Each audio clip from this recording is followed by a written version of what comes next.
nəyə görə ağ rəngdə? Xüsusi bir özəlliyi varmı? Mənası daşıyırmı? Mehriban Əliyevanın öz seçimidir. Bəs axı dedik bu İlham Əliyevin sarayıdır, yoxsa Mehriban Əliyeva ikisi bir yerdə? Xeyr, yəni bunlar təbii ki, ailədirlər. Dekor baxımından, seçim baxımından onun seçimi olur. İçərisi ağ-qara hər şeyi belə seçiblər. Əsas hollarda Amma gəlib indi kimi yaşamırlar orada. Bu nə göldür? Bu nə göldür? Yenə o ərazinin içərisidir, yoxsa bu şəhərdir bu? Yox, ərazinin içərisində suni salınmış göldür. Ancaq bunlara aiddir də bu? Bəli, təbii ki. Bu da həmin yerdir. Orada günbəzli bir mərtəbəli sanki ev var, tikili var, o nədir? Onlar elə bir taxtalı otaq deyirdilər belə, yəni ki, tutalım, gəzinti vaxtı oturub dinlənməyə belə. Bu həmin yerdir. 2 binadır. Biri kiçik, biri daha böyük, hə? Bəli, biri daha böyükdür. Neçə mərtəbəlidir bu? 4-5, bir də çardaq var dərsən. Bir də yeraltı. Siz yer altında da olmusunuz? Bəli. Yəni bunkerdə ola, yoxsa podval sayılır? Təbii. Bunker, o bunker dediyiniz də ki, burada yəni idarə edilməsi Azərbaycandan deyildi. Oranın çünki hava sistemi, klima sistemi, hamısı bu ölkədən idarə olunmur. Onun sistemi ilə qurulur ki, o Türkiyədən idarə olunan bir sistem idi. O şəkillər də göstərəcək həmin otaqlardan. Bu giriş hissəsidir elə bir, hə? Bu bəli, giriş hissəsidir, doğrudur. Bu necə böyükdür ki, fikir verirsiniz, masa və stullar çox kiçik görsənir. Pilləkənlər möhtəşəm görsənir. Bu böyük binanın girişidir, zalıdır. Girişidir, bəli. Mənim sizə göndərdiyim o şəkildədir, hamısı binanın. Bu da giriş darvazası. Bəli, çöl qapının. Bu lüstrlər hardan gəlirdi? Hamısı Türkiyə və İtaliyadan gəldilər. Bu işlərin hamısına Türkiyədən nəzarət olundu. Yəni dekor işinə, bu işləri. Yəni bizim Azərbaycandan layihələrdən çalışan belə şeylərdən yox idi heç bir əməkdaş.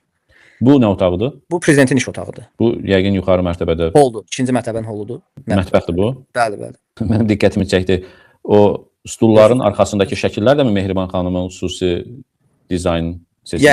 Yəqin ki. Yəni onsuz da hər bir misal üçün layihənin dizaynı təşkil edəndə ayda bir dəfə özü gəlirdi. Qızları və özü ilə gəlirdilər. Gəlir təqdim edirlər, məsələn, kataloqdur. Bu var. Seçimləri buymuş ki, bunu uyğun gəlib. Fikir versiniz, hər şey ağ-qaradır burada. Bu yenə mənim nəzərim qaldı stullarda.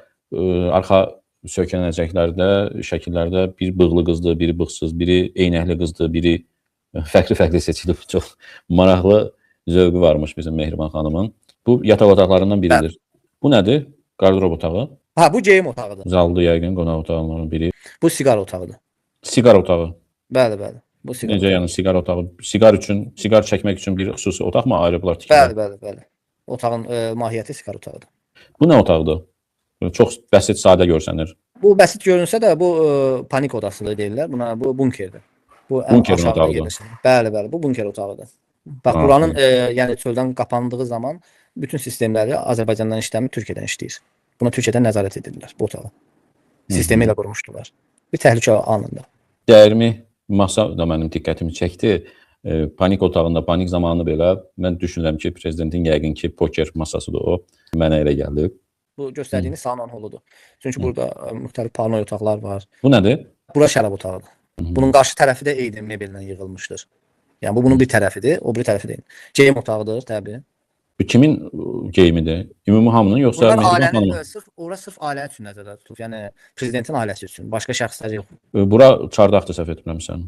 Bura çardaqdır. Bura nədir? Hamamdır yəqin. Türk hamamı. Bura hamamdır, doğrudur. Burada bir zaldır yəqin ki. Bura kino teatrdır. Bura kino teatrdır, təbii. Bura zaldır, ümumi zal. Bu avizə, bu gəlib bunu Türkiyədən bunların hamısını yerləşdirirdilər. Bura hamamdır. Bura hamamdır, təbii. Bəs o pilləkən, 3 pilləkən çıxır. Ora nədir? Orada vanna. Vannadır mı? Vanna. Dəyərli izləyicilər, yaşamırlar burada. Mən də şəxsən görməmişəm ki, Xuturda olan sarayından hansısa bir görüntülər olsun, İlham Əliyev hansısa dövlət başçısını qəbul etsin. Buz pistidir bura. Buz pisti. Buz meydançası. Sürüşürlər, eləmi? Bəli. Sarayın içərisində hovuzdur. Bu sarayın içərisindədir, bəli. Hovuz. Bu Türk hamamıdır. Türk hamamıdır. Dəyərli dostlar, bura hansısa istirahət mərkəzi deyil, Prezident İlham Əliyevin evidir, evlərindən biri. Nədir? Sultanları xatırladır. Eynilə. Burada həmən o Türk hamamının gəlib o hol var idi. Üçünün bir yerdə, məsələn, oradan çıxıb burada istirahət edə bilər, uzana bilər, otura bilər. Bu xarabçılardır. İzləyicilər, şəhərlərdə siz yazın. Bəzən hakimiyyətin trolları yazır ki, prezidentin də olmasın, kimin olsun. Prezidentin bu qədər varidatı olmasını normal qəbul edirsiniz. Siz də o trol başlar kimi şəhərlərdə yazın lütfən. Bu nədir? Kuaför otağıdır. Kuaför. Bəs bu nədir? Geyim otağıdır bunlar təbii ki. Bura geyim otağıdır. Mən elə bildim ayrıca bu villadır bu. Xeyr, bura geyim otağıdır. Bu tenis meydançası. Ərazi nə qədər böyükmüş, hə? 16 hektar. 16 Bəli. hektarda olan evlər var. O 32 hektar idi toplamda. O 32 hektarda olan evlərin də hamısı bir-biri alındı. Onlara da vəsait getdi. Hətta bunlar istəyirdilər 55 villanın ikinci fazasını da başlasınlar. Şəkildən bu böyütülsə görünər. O Xutorun qalan hissəsini də başlamaq istəyirdilər 2012-ci illərdə. Sadəcə mübahisələrin nəticəsində artıq işi dayandıracaqdılar deyən bu işə ara verdilər. Yəni irəlidə nə zamansa o həmən o villaların davamı kimi bilmirəm gələcəkdə edəcəklər yoxsa yox. Xutorun ikinci hissəsi faza 2 deyirdilər. O başlayacaq.